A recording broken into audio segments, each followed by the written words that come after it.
संसार में सब आप जैसे नहीं हो सकते, आप सबके जैसे नहीं हो सकते। इसलिए तालमेल बिठाने के लिए थोड़ा गम भी खाना चाहिए। एकदम खराखर करोगे तो गड़बड़ बहुत होगा। बहुत बड़ी पार्टी को चलाने के लिए भी सब प्रकार के नेचर, लेक्चर, पिक्चर, स्ट्रक्चर वाले लोग होते हैं, उनको संचालित करना पड़ता, गम खाना पड़ता है। हाई कमान को भी गम खाना पड़ता है, बीच की कमान को भी गम खाना पड़ता है। गम खाए के बिना संगठन कोई चलता ही नहीं है, और प्रेम से ही संगठन चलता है। इसलिए याद रखना, गम खाकर अपने परिवार के संगठन को भी मजबूत कीजिए और सहनशीलता पूर्वक संगठन को आगे बढ़ाइए। और जहाँ संगठन है वहाँ सफलता है, जहाँ एकता है वहाँ उन्नति है, और जहाँ फूट है वहाँ लूट है। एकता से राष्ट्र का निर्माण होता है, प्रेम से ही देश का कल्याण होता है। स्नेह का दीप जलाओ आज घर घर में, प्रेम ही आज़ादी का पैगाम होता है, प्रेम ही आज़ादी का पैगाम होता है। बोलिए सद्गुरु भगवान की जय हो। जीवन में प्रेम की बहुत बड़ी जरूरत है। जिन जिन घरों में प्रेम की कमी है, प्रेम के बिना उदासी आती है, निराशा आती है, प्रेम के बिना खुशी मर जाती है, प्रेम के बिना प्रसन्नता कम हो जाती है। जब पति अपनी पत्नी के प्रेम को पाता है, प्रेम भरे शब्दों को सुनता है, प्रेम से पत्नी भोजन परोसती है, प्रेम से पत्नी बोलती है, तो पति की थकान उतर जाती है और ताजी मुस्कान आ जाती है। प्रेम से ही मनुष्य जिंदा रह सकता है, प्रेम के बिना मनुष्य का जीवन मुश्किल है। जब एक पति अपनी पत्नी से खुश होता है, खुशी से खुशी पैदा होती है, प्रसन्नता से प्रसन्नता पैदा होती है। पति की खुशी को देख करके पत्नी खुश हो जाती है। पत्नी भी सोचती है मेरा पति खुश है तो अब हमको भी खुश रहना चाहिए, क्योंकि पति की खुशी के लिए हम तो सब कर ही रहे हैं। इसलिए याद रखना, कम खुशी हो तो भी थोड़ा खुशी बनाकर भी खुशी दिखाना चाहिए और खुश रहना ही चाहिए, क्योंकि खुश रहने से और दर्जनों लोगों की खुशियां बढ़ती हैं। आपके दुखी होने से दर्जनों लोग दुखी हो जाते हैं, क्योंकि जिंदगी कनेक्टिव है, जिंदगी रिलेटिव है, जिंदगी जुड़ी हुई है और जिंदगी का कनेक्शन एक दूसरे से है। इसलिए आप खुश होते हैं तो आपसे जुड़े हुए लोग भी खुश होते हैं, और आप दुखी होते हैं तो लोग भी दुखी होते हैं। भगवान श्री राम हमेशा खुश रहा करते थे। केवट ने नाव लाने से मना कर दिया तो भी राम जी मुस्कुरा कर कहते हैं, कृपा सिंधु बोले मुस्काई। ये स्वभाव बना लिया भगवान ने। नाव लाने को मना कर रहा है फिर भी वो मुस्कुरा रहे हैं। समुद्र जब बहुत ज़्यादा जिद करता है तब राम भगवान को थोड़ा सा जोश आता है। विनय न मानत जलद जड़ गए 3 दिन बीती, अब बोले राम सकोप तब भय बिनु होई न प्रीति। 3 दिन हाथ जोड़कर बैठे रहे राम भगवान, लेकिन समुद्र नहीं माना। तब भगवान राम ने लक्ष्मण को इशारा दिया कि लक्ष्मण, भय की बिना प्रीति अब नहीं होगी, ये समुद्र अभिमान में भूला हुआ है। इशारा पाते ही लक्ष्मण ने धनुष बाण उठा लिया। लक्ष्मण बाण सरासन यानु, सोखों वारिद बिसिख कृषानु। समुद्र सूख गया, आग लग गई समुद्र के अंदर। फिर समुद्र देवता कनक थार भरे तज गण नाना, विप्र रूप आयो तजी माना। ब्राह्मण का रूप धारण करके समुद्र सोने की थाल लेकर, पूजा की सामग्री लेकर भगवान राम की पूजा करने के लिए हाथ जोड़कर खड़ा हो गया कि प्रभु हम पहचान नहीं पाए। अभिमान जब आ जाता है तो सत्य की पहचान हो नहीं पाती है, और अभिमान जब मर जाता है, नम्रता आती है, तभी सत्य की पहचान होती है। यथार्थ ज्ञान होता है वो नम्रता की स्थिति में ही होता है। अहंकार की कंडीशन में यथार्थ बोध होता ही नहीं। माता पिता की सेवा करना सबके लिए बहुत कठिन है, क्योंकि माता पिता बोलते हैं, सेवा में कमी रहती है तो कुछ कहते हैं, और सेवा करने वालों की इच्छा रहती है सेवा में कमी भले रहे लेकिन जिनकी सेवा कर रहा हूँ वो कुछ बोले ना। इसलिए पशु की सेवा आसान है, लोग बंदर की सेवा कर लेते हैं, कुत्ते बिल्ली की सेवा कर लेते हैं, चिड़ियों की सेवा कर लेते हैं, लेकिन माता पिता की सेवा से लोग साइड लेना चाहते हैं। सास ससुर की सेवा से बहुएं भी साइड लेना चाहती हैं। जिनमें सहन शक्ति होती है और अथाह प्रेम होता है, वही अपने माता पिता, सास ससुर, दादा दादी की सेवा करके और सेवा की सीढ़ी से स्वर्ग का रास्ता प्राप्त करते हैं। सहनशीलता की बहुत बड़ी जरूरत। सहनशीलता का गुण भगवान श्री राम का गुण है। ये छोटा मोटा गुण नहीं, ये बहुत बड़ा गुण है। सहनशील बनी आप रहावे, मन सोहरौना नहीं बना।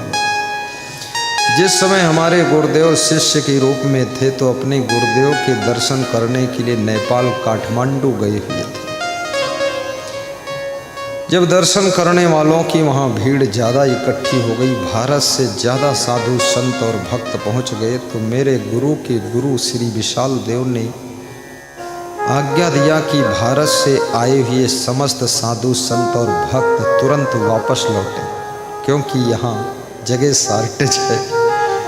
सबका मन था दूसरे देश में आए हैं, नेपाल में आए हैं, काठमांडू में आए हैं, 10-5 दिन रहेंगे, आनंद करेंगे, गुरु का दर्शन करेंगे, लेकिन आज्ञा पारित हो गई।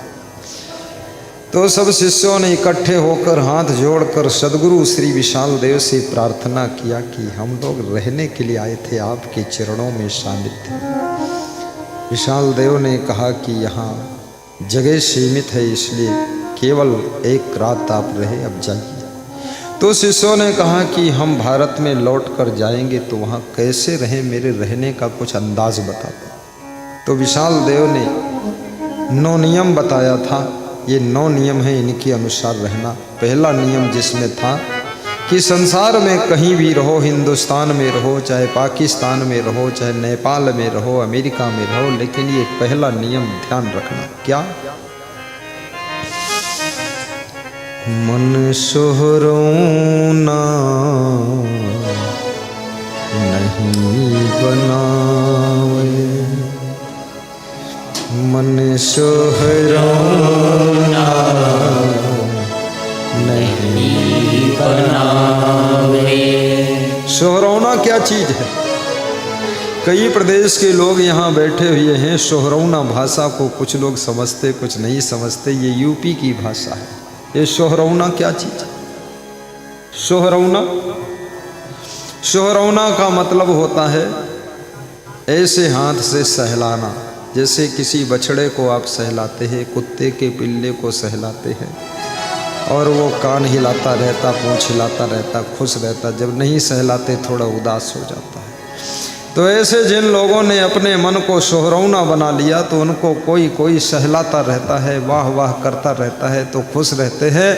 अगर कहीं सहलाना बंद हो गया तो उदास हो जाते, दुखी हो जाते हैं। तो विशाल देव कहते मन को सोहरौना मत बनाना, दूसरे को फालतू मेहनत मत करवाना। कितनी लेडीजें ऐसी हो गई जो सोहरौनी हो गई, उनका पति सोहराता रहता है, देवी जी, किरण जी, हिरन जी।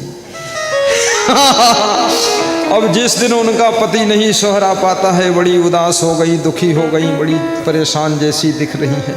ये सोहरौना होना, इसी को सोहरौना कहते हैं। ऐसे कोई कोई बच्चे सोहरौना हो गए। अब उनको मम्मी पापा सोहराते रहते हैं। बच्चे कहते ये लाइए तो वो लाते हैं, कहते वो लाइए तो वो लाते हैं, कहते सब लाइए तो सब लाते हैं। सोहरा कर लाड़ प्यार दे देकर उसको बिगाड़ कर, और जिस दिन नहीं सोहरा पाते हैं उस दिन वो बच्चा रोता है, दुखी होता है। इसलिए बच्चे को भी सोहरौना मत बनाइए, सहनशील बनी आप रहावे। सहनशीलता होनी चाहिए।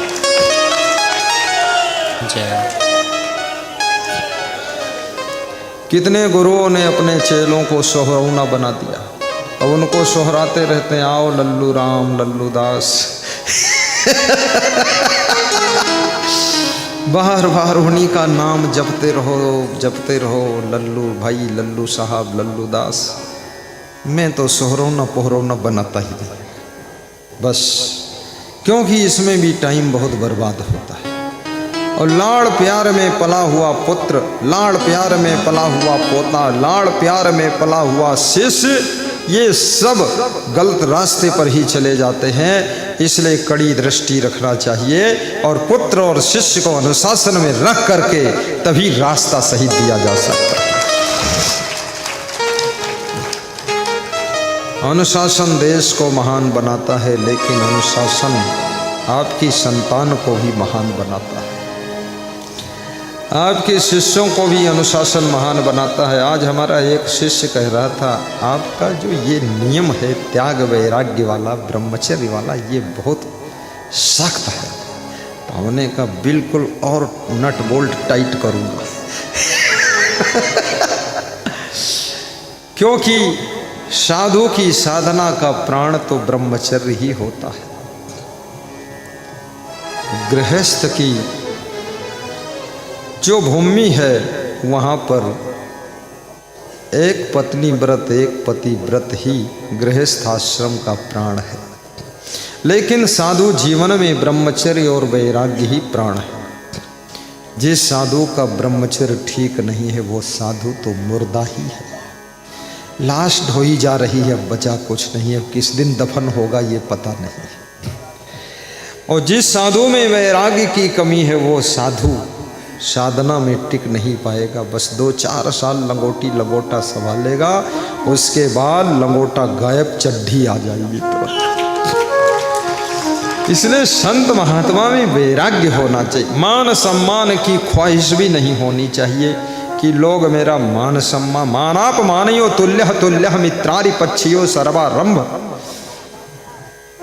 कृष्ण कहते हैं जो मान और सम्मान और अपमान से भी ऊपर उठ गया वही साधक बन सकता है। जिसको सम्मान भुला ना सके, अभिमान भुला ना सके और अपमान रुला ना सके, वही साधक कहलाता है।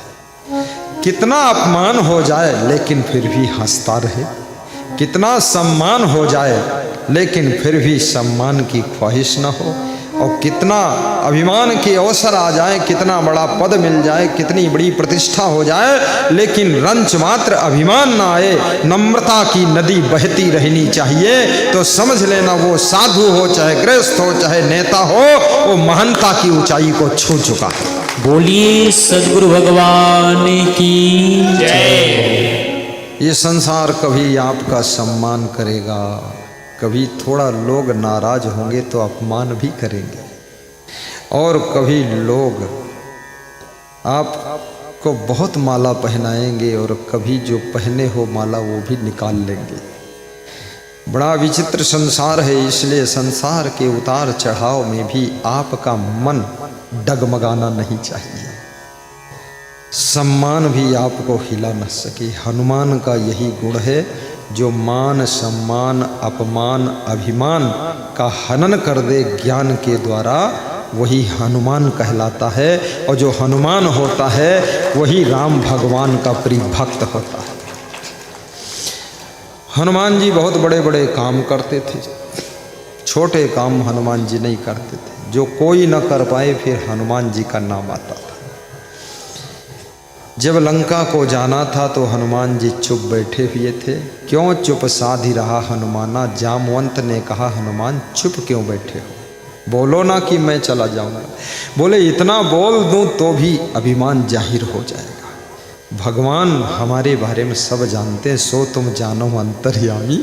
जब प्रभु का आदेश होगा तो लंका क्या, लंका के उस पार भी डंका बजा दूंगा, भगवान कहे तो। और हनुमान जी हमेशा बहुत शांत भी बैठते थे और प्रसन्न भी रहते थे। और हनुमान जी बहुत साहसी भी थे। जब लंका जाने की बात आई तो हनुमान जी ने कहा कि हमारे साथ में कुछ साथी लोग भी चले तब हम जाएंगे। तो साथियों ने कहा हम क्यों चलें, क्योंकि हम तो समुद्र लांघ नहीं सकते हैं, फिर आपके साथ क्या करेंगे। बोले साथ में चलना पड़ेगा। तो साथ में गए साथी लोग। समुद्र किनारे जब पहुँचे तो सब साथियों से कहा यहीं बैठे रहना, मैं अकेले लंका जाता हूँ और लंका की सब खबर हाल चाल लेकर आता हूँ, और जब तक मैं लौट कर ना आऊँ तब तक तुम लोग यहीं बैठे रहना। साथियों ने कहा क्षमा कीजिएगा, मुझको यहाँ बिठाओगे, यहाँ बड़ी तकलीफ़ है, क्योंकि खारी पानी है समुद्र का, खाने पीने का यहाँ कोई इंतज़ाम भी नहीं है, तुम कब लौटोगे ये भी कोई अता पता नहीं है, और हम यहाँ बैठे बैठे आपकी कोई मदद भी लंका में नहीं कर पाएंगे, तो हम लौट जाते भगवान के पास। तो हनुमान जी ने कहा तुम लौट जाओगे तो हम भी लौट जाएंगे, यहीं बैठे रहना पड़ेगा आपको। बोले इधर कोई काम तो नहीं है? बोले काम हो न हो, बैठो, है काम, बाद को बताऊँ।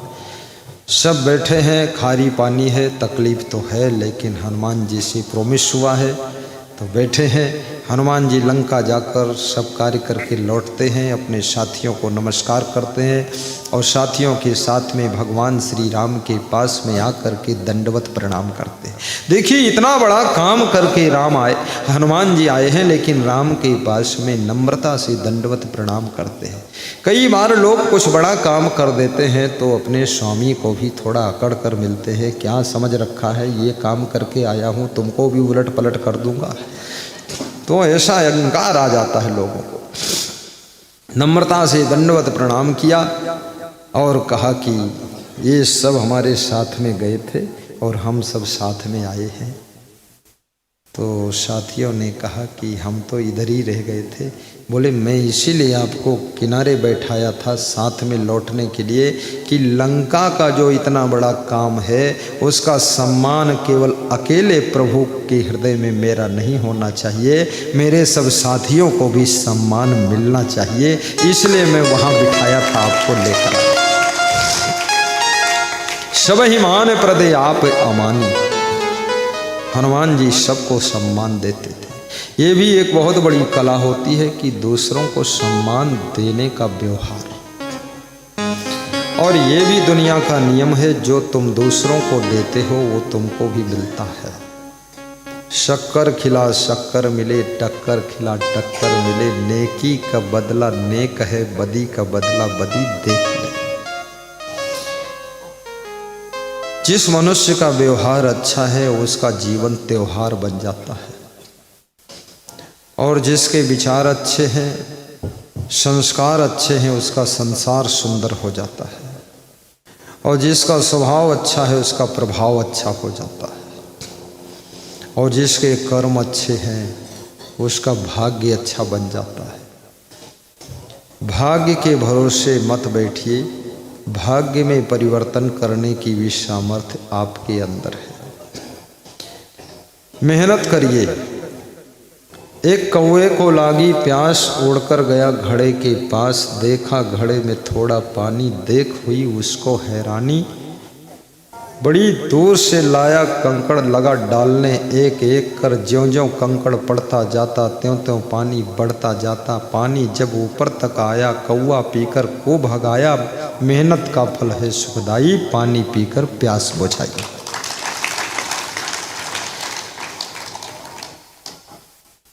परिश्रम से बहुत कुछ संभव है।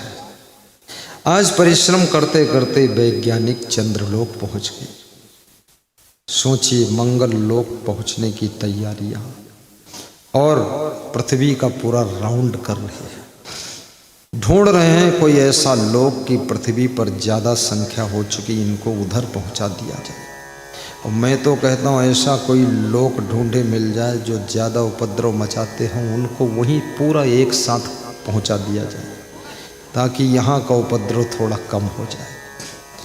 वो अपना अलग ही देश बना लें, इस देश को खाली कर दे, शांति आ जाए, उपद्रव खत्म हो जाए। वैज्ञानिकों ने मेहनत करते करते करते करते रिसर्च करते करते मोबाइल की खोज कर लिया है। अब सोचिए मोबाइल किस यंत्र से बनाया है और किस मटेरियल से बनाया है, इसका रॉ मटेरियल कहाँ से लाए, और फिर वो मोबाइल बनाने वाली मशीन को किस मशीन से बनाया, उस मशीन को किस मशीन से बनाया, और इसका सिम कैसे तैयार किया। बिना तार के साथ समुंदर पार अमेरिका से 1 सेकंड में बात कराता है, और फोटो भी दिखता है, आवाज़ भी आती है। किसी को कल्पना भी नहीं थी कभी क्या ऐसा भी हो सकता है, वो भी हो गया है। ये सब मेहनत का फल है, कभी हिम्मत नहीं हारा वैज्ञानिकों ने। ऐसी ही मेहनत आप अगर करते हैं तो आपके जीवन में अतिशय रगड़ करे जो कोई अनल प्रकट चंदन से होई। रसरी आवत जात ही सिल पर बनत निशान, करत करत अभ्यास यही जड़मत होत सुजान। रस्सी पत्थर पर घिसो तो पत्थर में भी गड्ढा बन जाता है। ऐसे ही अगर आप प्रयास करते हैं तो आप बहुत ऊंचाई पर पहुंच सकते हैं। आज जो आपके देश के प्रधानमंत्री हैं, सबसे गरीब घर के बालक हैं। मैं उनका घर देखने गया, लोग बहुत चर्चा करते थे। तो गुजरात में सत्संग था, 17 किलोमीटर दूर पे उनका घर था। तो मैंने प्रोग्राम बनाया, घर भी देख लेता हूँ, क्या हर्ज है। तो 17 फीट चौड़ा और 70 फीट लंबा घर था। बस एक ही कमरे की चौड़ाई चली गई पूरी। और उस घर के दरवाजे पर लिखा था राम कबीर। उनके माता पिता राम कबीर के भक्त थे।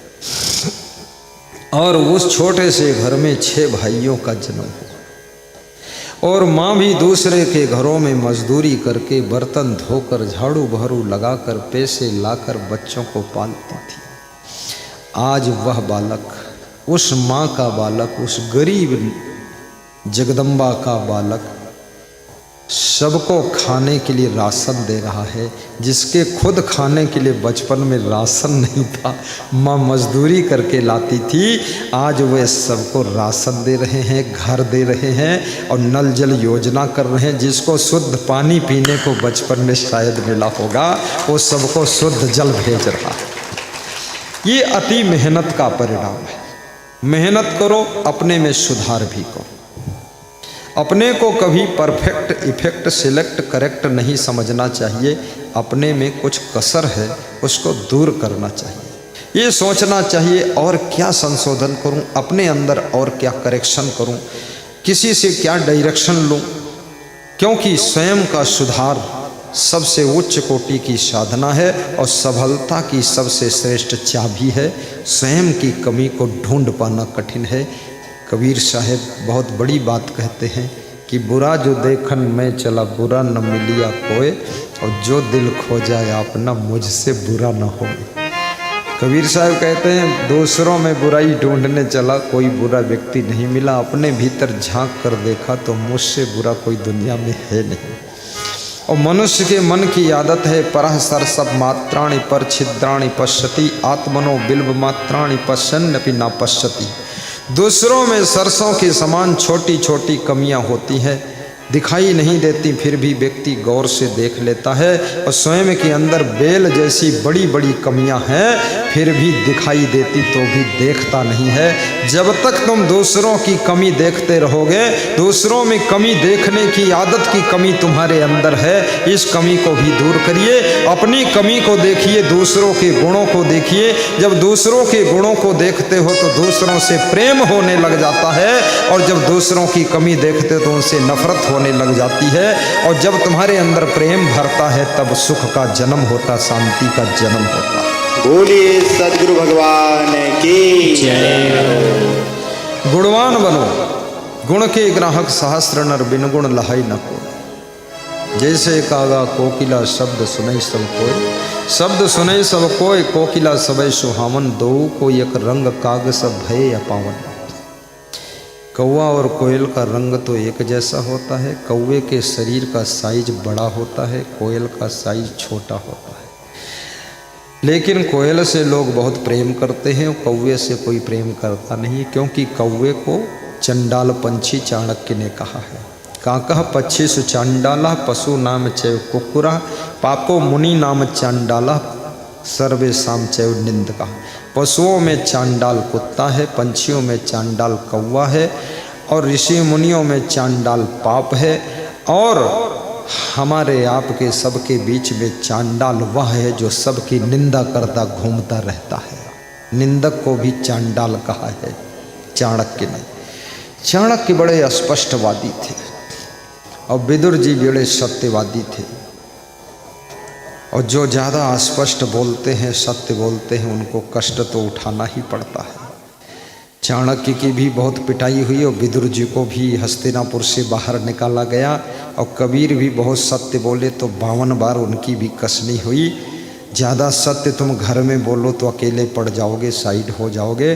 थोड़ा मिला जुला सरकार चलाओगे घर में तो चल जाएगी, और ज़्यादा सत्य बोलोगे तो फिर खरा घर में तो खरभर हो ही जाएगा।